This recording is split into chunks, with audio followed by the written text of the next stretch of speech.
Mahanadu meeting కడపలో అని హడావుడి కనిపించే కార్యక్రమం జరుగుతోంది. తెలుగుదేశం పార్టీ 27, 28, 29వ తారీఖున కడపలో మీటింగ్ అని చెప్పేసి హడావుడి జరుగుతోంది. మరి వాళ్ళకు దీనిపైన అవగాహన ఉందా? కరోనా అనేది ఒకటి వస్తోంది, విజృంభిస్తోంది అని చెప్పేసి వాళ్ళకు ఐడియా ఉందా లేదా అనేది కూడా తెలియదు. కానీ మొత్తం పైన భారతదేశంలో ఐపీఎల్ పుణ్యమా అని కరోనా మొదలైంది. అది విజృంభించే కార్యక్రమం జరుగుతోంది. ఇప్పుడు నిన్నటికి అనధికారికంగా 4097 కేసులు అనధికారికంగా భారతదేశంలో నమోదయ్యాయని చెప్పేసి చెప్పడం జరుగుతోంది. అధికారికంగా తక్కువ చూపెడుతున్నారు వాళ్ళు. 267 కేసులు అని చెప్పేసి అధికారికంగా చూపెడుతున్నారు. ఇది కొత్త వేరియంట్ JN1 అని చెప్పేసి కొత్త వేరియంటు. ఇది కొంచెం క్రిటికల్గానే ఉంటుంది అని చెప్పేసి కేంద్ర ప్రభుత్వం అధికారులు ప్రకటించిన పరిస్థితి. సో అదే కాకోకుండా నిన్నటి వరకు 5 మంది వివిధ రాష్ట్రాల్లో, కేరళలో అయితేనేమి, గుజరాత్లో అయితేనేమి, మిగతా చోట ఒక 5 మంది చనిపోయిన పరిస్థితి కూడా కనపడుతోంది. సో ఇటువంటి పరిస్థితుల్లో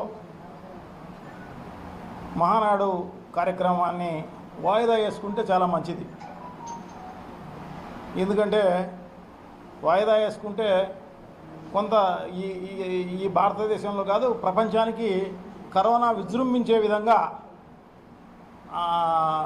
అవకాశం ఉండదు. లేకుంటే విజృంభించే కార్యక్రమం ఒక్కసారి లక్షలాది మంది పాల్గొన్నారనుకోండి, దాన్ని ఎలా కొన్ని లక్షల మంది పాల్గొంటే అదే మరుసటి వారం 10 రోజుల్లో కొన్ని కోట్ల మందికి వచ్చే అవకాశం ఉండే కార్యక్రమం జరుగుతుంది. ఇది ప్రపంచంలోనే విజృంభించే కార్యక్రమం కూడా జరగవచ్చు. అది నిన్న అనుకుంటా మన ఆంధ్ర రాష్ట్ర ప్రభుత్వం కూడా అప్రమత్తంగా ఉండాలి అని చెప్పేసి వాళ్ళందరికీ, ప్రజలకు అప్రమత్తంగా ఉండండి, అధికారులు అప్రమత్తంగా ఉండండి, కరోనా విజృంభిస్తోంది అని చెప్పేసి నిన్ననే గైడ్లైన్స్ ఇవ్వడం జరిగింది రాష్ట్ర ప్రభుత్వానికి సంబంధించిన అధికారి. So medical and health commissioner అనుకుంటా. సో ఇది గైడ్లైన్స్. ఎందుకంటే 4 కంటే ఎక్కువ ఎక్కడ కూడా గుమికూడకూడదు. గుమి కూడినా కూడా తగు జాగ్రత్తలు తీసుకోవాలి, మాస్కులు ధరించాలి, చేతులు ఎప్పటికప్పుడు కడుక్కోవాలి శుభ్రంగా సబ్బుతో. సో ఇవన్నీ ఇన్స్ట్రక్షన్స్, ఇవన్నీ కూడా చెప్పిన పరిస్థితి కూడా ఉంది అన్నమాట. అంతెందుకు మా కడప తెలియజేస్తేనే అది వైరల్ అయ్యేపాటికి అప్రమత్తం అయిపోయి, వాళ్ళ తెలుగుదేశం పార్టీ వాళ్ళు అప్రమత్తమైనారో లేకుంటే మన జిల్లా అధికారులు అప్రమత్తమైనారో, ఇమ్మీడియట్గా డిఎంఎన్హెచ్ఓ గారిని అక్కడికి పంపించేసేసి ఇది కరోనా కాదు, ఊరికి అనుమానం మాత్రమే వ్యక్తం అని దాన్ని మభ్యపెట్టే కార్యక్రమం చేసిన పరిస్థితి అన్నమాట. చూడండి, ఎందుకు మభ్యపెట్టాలి? ఇది కరోనా వచ్చిందనుకోండి, నిజంగా కూడా ఎంత దారుణమైన పరిస్థితి ఎదుర్కోబోతుంది ఈ కడప అయితేనేమి, దాని తర్వాత ఈ రాష్ట్రం అయితేనేమి, ఈ దేశం అయితేనేమి, ప్రపంచం అయితేనేమి. వీళ్ళకు ప్రజలంటే లెక్కలేదు తెలుగుదేశం పార్టీకి సంబంధించి. గతంలో కూడా మనం చూసినాం, చాలా ఉదాహరణలు చూసాం. గతంలో గోదావరి పుష్కరాలు జరిగాయి. గోదావరి పుష్కరాలు జరిగితే ఈయన పబ్లిసిటీ కోసం, చంద్రబాబు నాయుడు గారి పబ్లిసిటీ కోసము షూటింగ్ తీసే దాంట్లో బాగుట్టి ఒక్కసారి వదిలేపాటికి ఆ తొక్కిసలాట్లో దాదాపు 29 మంది చనిపోయిన పరిస్థితి గతంలో మనం చూసాం. అంతెందుకు మొన్న ఎలక్షన్లలో కూడా కందుకూరులో అనుకుంటా ఒక చిన్న సందులో మీటింగ్ పెట్టినారు. చిన్న సందులో. ఎందుకంటే పెద్ద వీధుల్లో పెట్టినారనుకోండి జనం రాలేదని అంటారన్న ఉద్దేశంతో చిన్న సందులో పెట్టడం జరిగింది అన్నమాట. చిన్న సందులో పెట్టి ఆ అంగళ్ళ పైన ఏమన్నా ఉండేవాళ్ళు ఆడ అంతా కూడా ఉండి అది పడి తొక్కిసలాట్లో దాంట్లో 8 మంది చచ్చిపోయిన పరిస్థితి. అదే కాకోకుండా ఇంకో ఊరిలో కూడా మొన్న ఎలక్షన్లోనే జరిగిన పరిస్థితి అన్నమాట. గుంటూరుకు సంబంధించి చంద్రన్న కానుక అనే ఒక ప్రోగ్రాం పెట్టడం జరిగింది అన్నమాట. ఏదో ఎన్ఆర్ఐ క్యాండిడేట్ అక్కడ ఎంపీ క్యాండిడేట్ అనుకుంటా. సో ఆయన ఎలక్షన్లలో డబ్బులు ఏదో కానుకలు పంచే కార్యక్రమం పెట్టినాడు. దానికి చంద్రబాబుని ఇన్వైట్ చేయడం జరిగింది. అక్కడ 3 చచ్చిపోవడం జరిగింది తొక్కిసలాట్లో. సో దీంట్లో లెక్కే లేదన్నమాట. ప్రజలంటే మనకు ఉపయోగపడితే చాలు. ప్రజలు ఎంతమంది పోయినా పర్వాలేదు, ఇంకొకరు ఎంతమంది పోయినా పర్వాలేదు. అది చంద్రబాబు నైజం. అందుకోసమే మేనిఫెస్టోలో కూడా అట్లాగే చెప్తాడనమాట. ఎన్నికల ముందు కొన్ని వేల హామీలన్నీ ఇస్తాడు. గతంలో 2014లో మొన్న అయితే దాదాపు 160 ఏమో తక్కువ, ఏదో వేలు చెప్పలే, ఏదో 163 ఏమో చెప్పడం జరిగిందన్నమాట. ఒక్కటి అమలు చేసిన పరిస్థితి ఉండదు. అన్ని అబద్ధాలు, మోసం తప్ప ఇంకోటి కార్యక్రమమే లేదు అని చెప్పి తెలియజేసుకుంటున్నాను. సో ఈ రకంగా ఆయన నైజమే అటువంటిది. సో అందుకోసమే ఇప్పుడు కరోనా ఉందని తెలిసినా, అంటే అనౌన్స్ చేసే ముందు ఒకవేళ కరోనా లేకపోయి ఉండొచ్చేమో, కానీ ఇప్పుడున్న పరిస్థితుల్లో అటువంటిది కనపడినప్పుడు దాన్ని బాధ్యతాయుతంగా ఉన్న వాళ్ళు ఏం చేస్తారు? ఖచ్చితంగా దాన్ని పోస్ట్ పోన్ చేస్తారు. మరి ఆ పోస్ట్ పోన్ చేసే కార్యక్రమం చేయకపోగా మొత్తం ఆ పార్టీకి సంబంధించిన వాళ్ళు ఎవరు చేయడంలే. ఆ ప్రోగ్రాం అరేంజ్మెంట్స్ కూడా అంతా ప్రభుత్వ అధికారులే.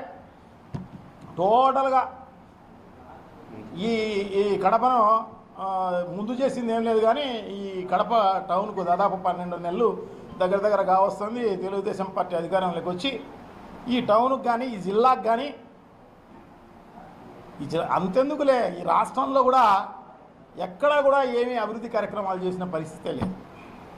మరి ముఖ్యంగా కడపకు సంబంధించి అయితే గతంలో చేసినటి వైఎస్ఆర్ కాంగ్రెస్ పార్టీ ఆధ్వర్యంలో, మా మేయర్ గారి ఆధ్వర్యంలో, మా డిప్యూటీ సీఎం గారి ఆధ్వర్యంలో అభివృద్ధి కార్యక్రమాలు జరిగినాయి తప్ప ఒక్క కార్యక్రమం చేసిన పరిస్థితి లేదు. ఇప్పుడు మహానాడు అని చెప్పేసి క్లీన్ అండ్ గ్రీన్ అని టెండర్ అనేది పిలవకపోయినా, టెండర్ అనేది లేటుగా పిలిచినారు. అది ముందుగానే పని అయిపోయింది అన్నమాట. అంటే ముందుగానే అది మాట్లాడుకున్న విధంగా చేయాలన్న ఉద్దేశంతో ముందుగానే పని కూడా చేయడం 4 కోట్ల రూపాయలు. అదే కాదు, ఈ సుందరీకరణలో భాగంగా మన మున్సిపల్ కార్పొరేషన్ నుంచే ఖర్చు పెట్టిస్తున్నారు. డబ్బులన్నీ ఆర్ఎన్బి నుంచి ఖర్చు పెట్టిస్తున్నారు, పంచాయతీరాజ్ విభాగం నుంచి ఖర్చు పెట్టిస్తున్నారు. అంటే ప్రభుత్వమే నిర్వహిస్తుందా? గతంలో ఎప్పుడు కూడా చూడలే. వైఎస్ఆర్ కాంగ్రెస్ పార్టీ అధికారంలో ఉన్నప్పుడు కానీ, కాంగ్రెస్ పార్టీ అధికారంలో ఉన్నా కానీ ఎప్పుడు కూడా ఏదైనా కూడా ఆర్టీసీ బస్సులను ఏదైనా ఉపయోగించుకొని ఉండొచ్చేమో, కానీ అది కూడా డబ్బులు కట్టి ముందుగానే ఆర్టీసీకి డబ్బులు పే చేసి ఉపయోగించుకున్న పరిస్థితి ఉంది తప్ప, బందోబస్తుకు పోలీసులు అంతో ఇంతో ఉపయోగపడి ఉంటారు తప్ప ఇంకా ఎక్కడా ఉపయోగించుకున్న పరిస్థితే లేదు. అటువంటిది ఈరోజు ప్రోటోకాల్కు అధికారులే, ఎయిర్పోర్ట్లో దించేది విఐపీస్ అంతా దించేది వాళ్ళే, లైజరింగ్ వాళ్ళ ఎక్కడ అకామిడేషన్ కూడా వాళ్ళే,